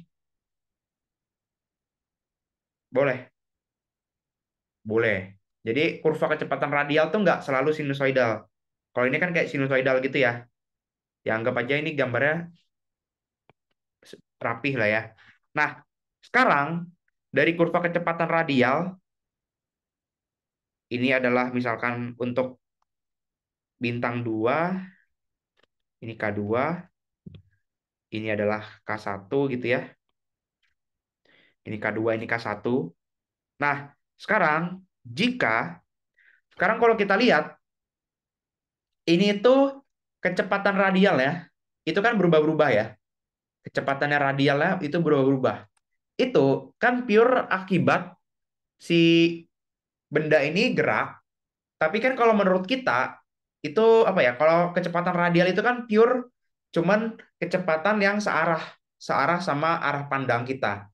Nah, ini tuh berubah-ubah karena itu, gitu. Karena dia ini gerakannya berubah-ubah. Kadang tangensialnya nambah, tangensialnya ngurang, kadang full tangensial, gitu-gitu kan.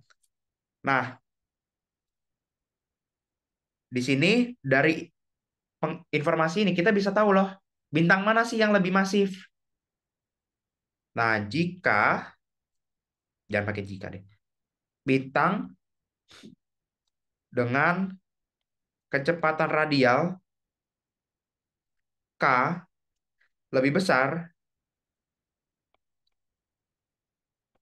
maka masanya akan lebih kecil dibanding pasangannya.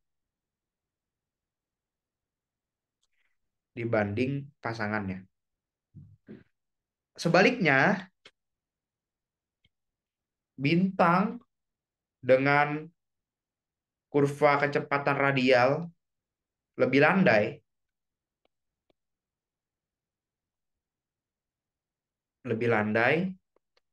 maka masanya akan lebih besar. Gitu. Masanya akan lebih besar. Gitu. Gimana?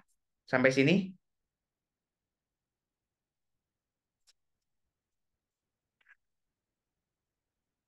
Oke, kalau nggak ada pertanyaan, aku sebentar, aku coba pindahin satu soal dulu. Aku pernah nemu soal OSK, ini lumayan bagus ya.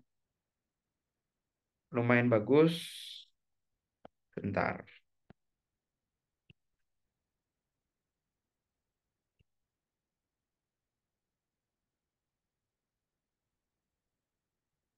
Oke, ini dia.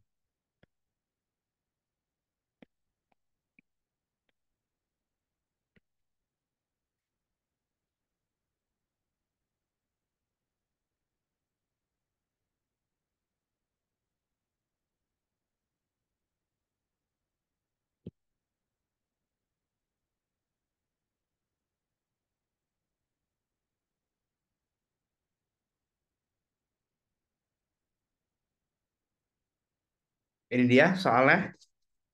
Ini soal OSK 2021 ya, kalau nggak salah ya, atau 2022. Yang nomor 28 aja ya, yang nomor 28. Yang nomor 29 sebenarnya bintang ganda juga sih hitungannya. Tapi sebenarnya yang nomor 29 nggak gitu sulit sih. Harusnya bisa lah ya kalian. Nah, nomor 28. Berikut ini adalah kurva kecepatan radial yang menunjukkan gerak dua bintang di orbitnya. Kedua bintang ini mengorbit terhadap pusat masanya. Titik A dan B di kurva ini secara berurutan menunjukkan posisi bintang sesuai dengan orbitnya, dengan posisi orbitnya. Sekarang, kita coba lihat dulu gambar yang kanan. Gambar yang kanan itu berarti arah pengamatnya ke sini ya. Arah pengamatnya ke sini. Nah, titik A itu kecepatan radialnya 0. Titik A, VRA-nya itu sangat 0. Kecepatan radial 0 terjadi ketika di nomor berapa aja? Ada yang tahu nggak?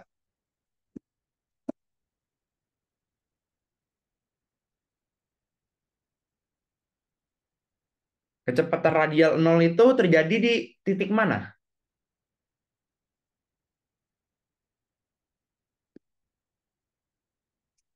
2, 6, 8, 4. 1 dan 3. Oke, kalau yang 1 dan 3 itu sebenarnya itu adalah ketika kecepatan radialnya maksimum. Maksimum atau minimum ya. Bergantung arahnya. Kalau 1 dan 3 ya. Ini kan full radial nih. Iya, pengamatnya dari kiri. Pengamatnya dari kiri. Bukan dari atas. Tadi kamu mikirnya dari atas ya? Oke. 2 dan 4. Betul. Kemudian 6 sama 8 juga. Ya enggak? Iya, 2 betul. 2, 4, 6, 8. Oke? Kalau gitu kemungkinan yang mana? Sekarang kita lihat. Si benda ini, habis dia kecepatan radial 0, dia ini redshift apa blue shift? Dia ini redshift apa blue shift? Habis kecepatan radial 0.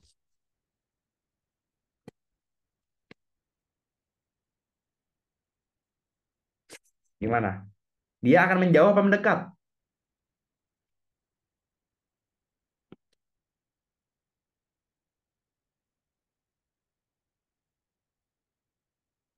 Gimana?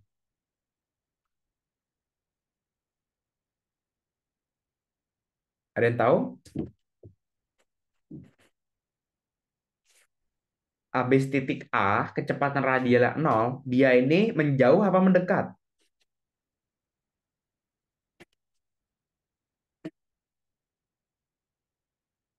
Iya, betul. Habis dia kecepatan radial 0, dia itu akan menjauh. Artinya apa? Kalau dia pengen menjauh, sekarang kita lihat posisi 4. Posisi 4, habis dia kecepatan radial 0, dia ini mendekat. Maka harusnya dia blue shift ya. Harusnya dia blue shift. Sekarang posisi 8, hal yang sama juga. Habis kecepatan radial 0, dia akan mendekat juga. Sekarang berarti tersisa 2 dan 6. Tersisa 2 dan 6, gitu kan. Nah, sekarang di opsinya tuh sebenarnya udah ketebak ya. Langsung jawabannya pasti yang eh, 2 gitu kan. Karena nggak ada jawaban 6. Cuman ya kan kita nggak pengen nebak-nebak gitu ya sekarang ya. Kita lagi pengen belajar. Nah, sekarang sebenarnya kalau kalian lihat gini, kurva kecepatan radialnya ini lebih tinggi, ya kan? Kurva kecepatan radialnya lebih tinggi, lebih nggak landai. Artinya Dia ini akan lebih masif apa lebih enteng dari pasangannya?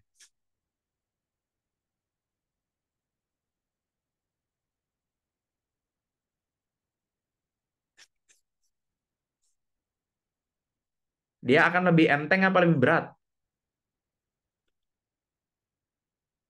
Yang lebih pendek itu yang lebih masif. Betul. Yang lebih masif maka harus yang ini ya, gitu kan?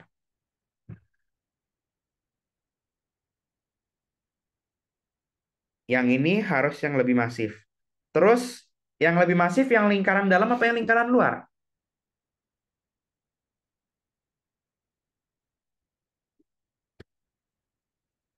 Dalam, dalam. Yang lain?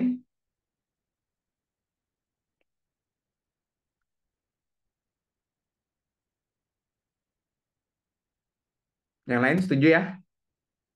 Yang lebih masif akan ada yang di dalam gitu ya. Maka dia kenapa di dalam? Karena dia akan lebih dekat ke pusat masanya gitu.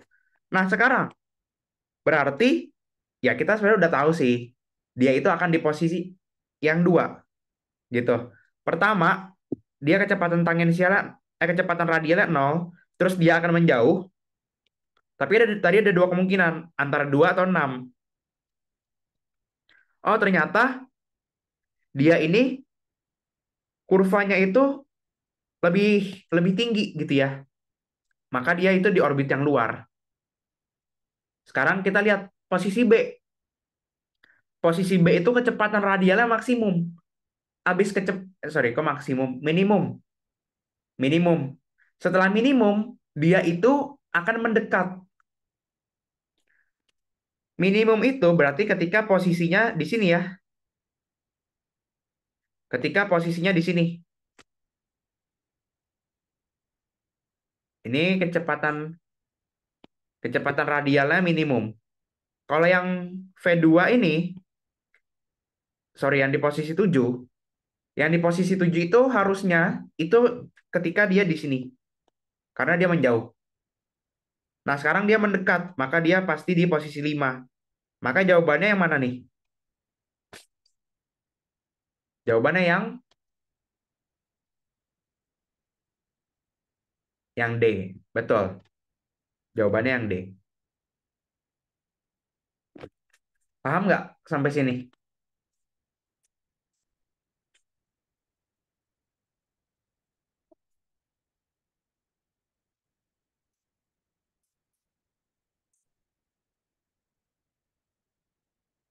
Ada yang mau tanyain sampai sini? Oke, kalau nggak ada kita lanjut ya. Ngejar durasi biar kebahas semua nih. Kita bahas satu lagi yang ini. Sama yang latihan yang nomor 3 sih. Kita perlu bahas.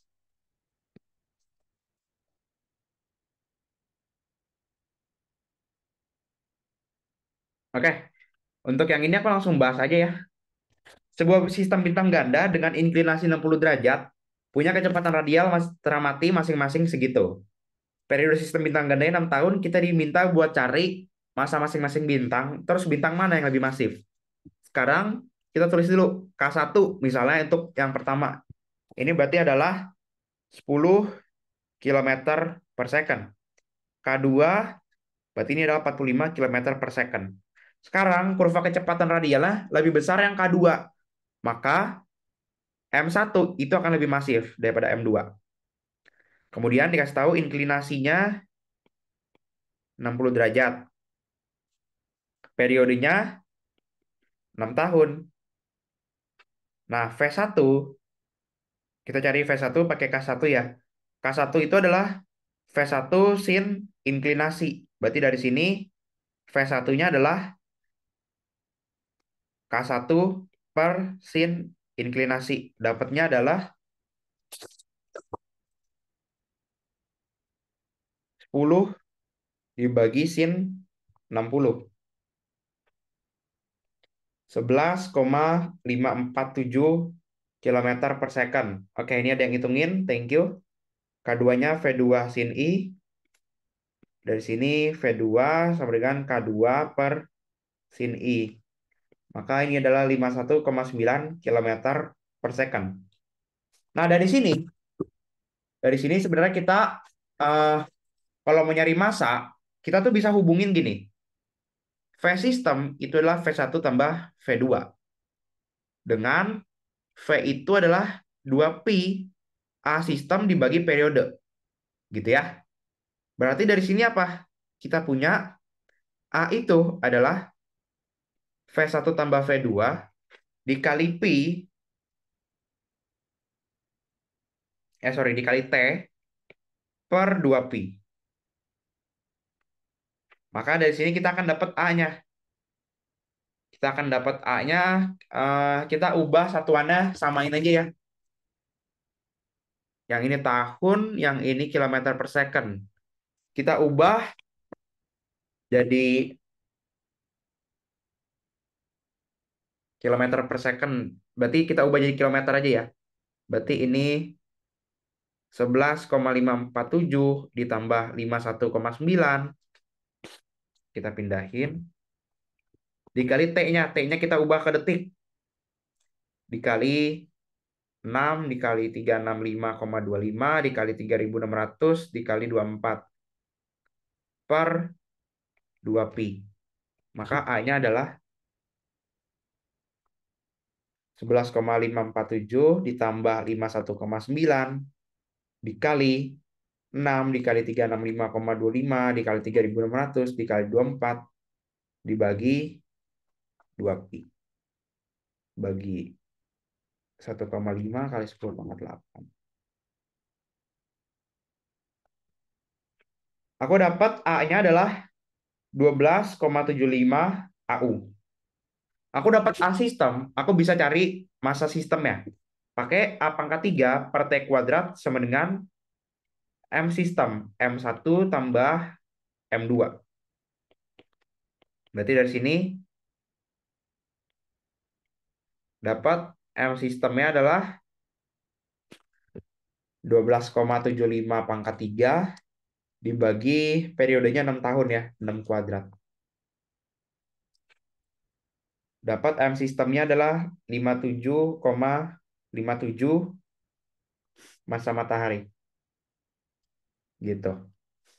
Terus cara cari massa masing-masing bintangnya itu kita bisa pakai kayak tadi ya. Berarti M system, langsung aja. Nanti rumusnya kalian coba buktiin sendiri aja ya. Aku langsung pakai aja. Di mana M1 itu lebih masif. Maka M1 sama dengan V2 per V1 tambah V2 dikali massa sistem. Maka ini akan jadi 51,9 dibagi 11,547 tambah 51,9 dikali 57,57. Aku akan dapat M1-nya adalah 47,1 massa matahari. Berarti untuk M2-nya itu adalah M min M1. Berarti dapat hasilnya adalah 57,57 dikurang 47,1. Dapatnya 10,47 massa matahari. Gitu deh. Sama yang lain?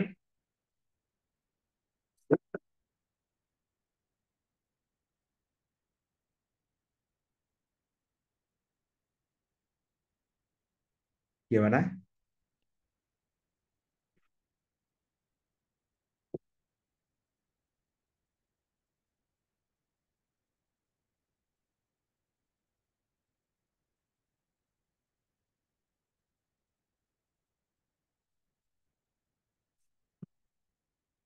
Oke, kalau nggak ada yang mau tanyain, aku lanjut ya. Ini kita bahas yang terakhir, ini soal OSP 2022. Ini soal yang apa ya? Ini soal isian singkat. Ini soal isian singkat waktu itu. Gimana aku taunya? Karena ini soalnya tahun aku. Jadi aku tahu lah ya. Ini soal yang apa ya? Terhitung mudah ya untuk jadi soal OSP.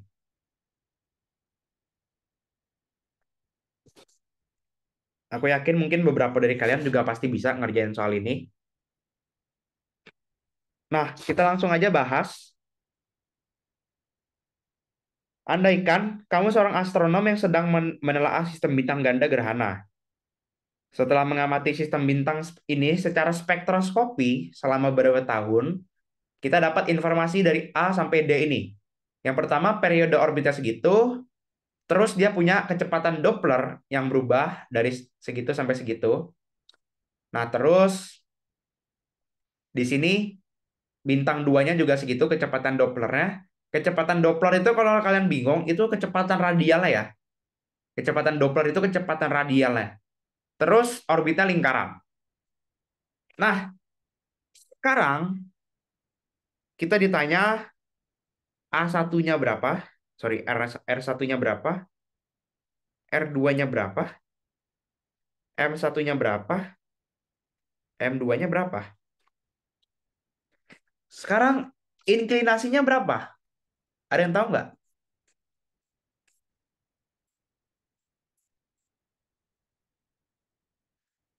Inklinasinya berapa?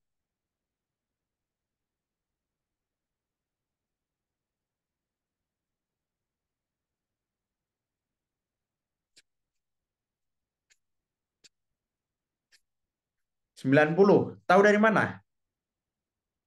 Tahu dari mana inklinasinya 90? Gerhana. Ya, betul. Jadi, di sini gimana sih cara kita tahu dia itu inklinasinya berapa? Sekarang mungkin ini kayak apa ya, semacam pengetahuan umum ya.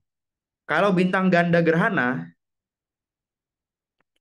bintang ganda gerhana ini inklinasinya itu mendekati 90 derajat gitu. Artinya, kalau inklinasinya 90, maka K-nya akan sama dengan V-nya.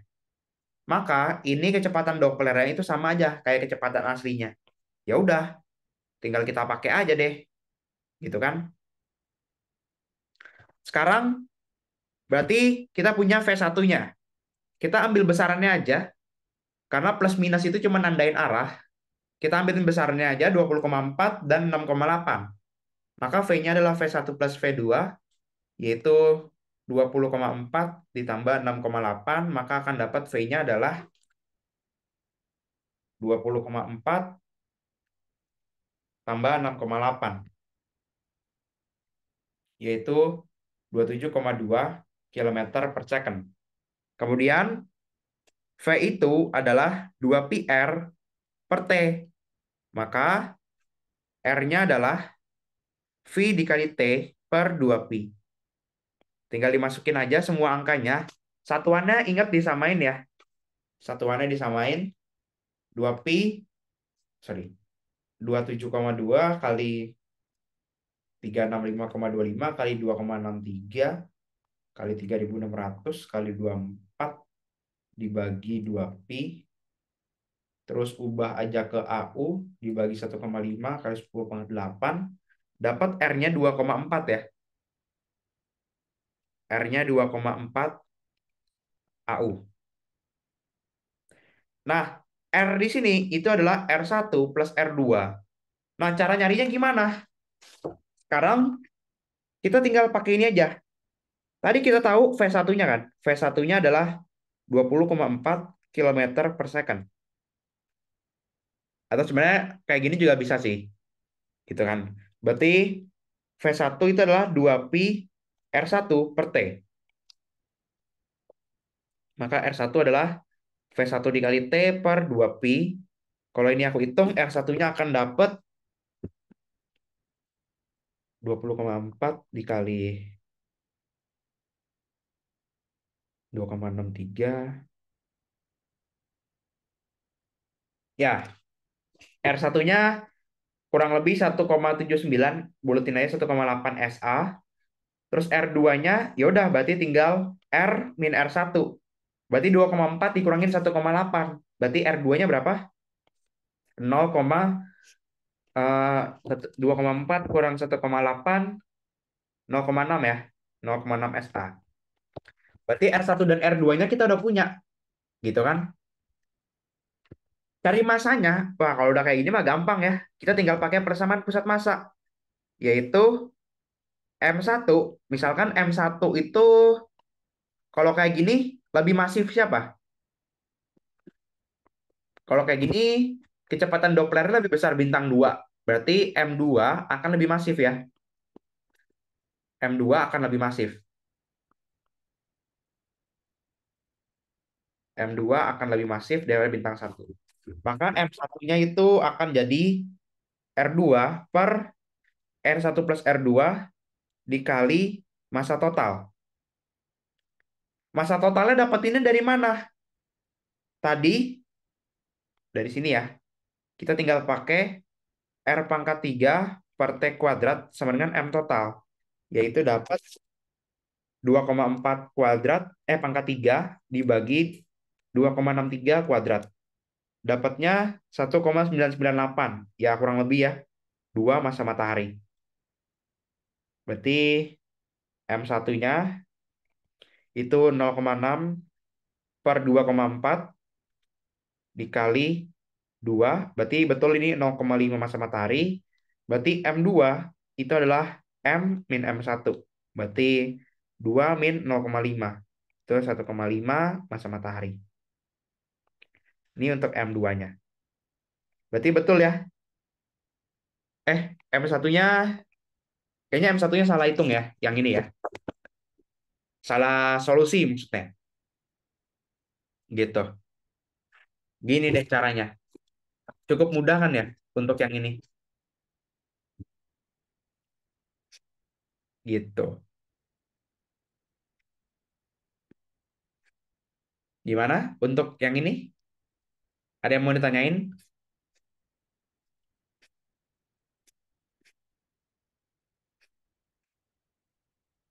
Nggak ada?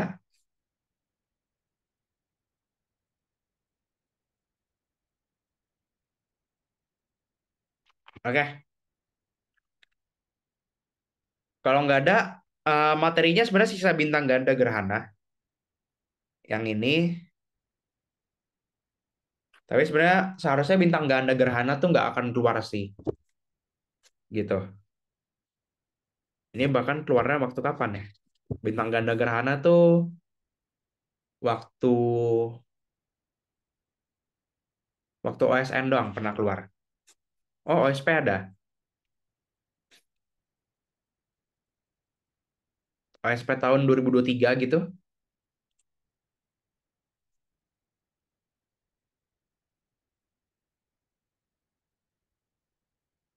Mungkin ya kalau 2023. Aku 2022 nggak ingat. Kayaknya nggak deh. Oke, kayak mungkin 2023. Ya, mungkin ya ini tingkatnya di OSP lah gitu ya. Oke, sampai sini ada yang mau tanyain lagi dari yang lain?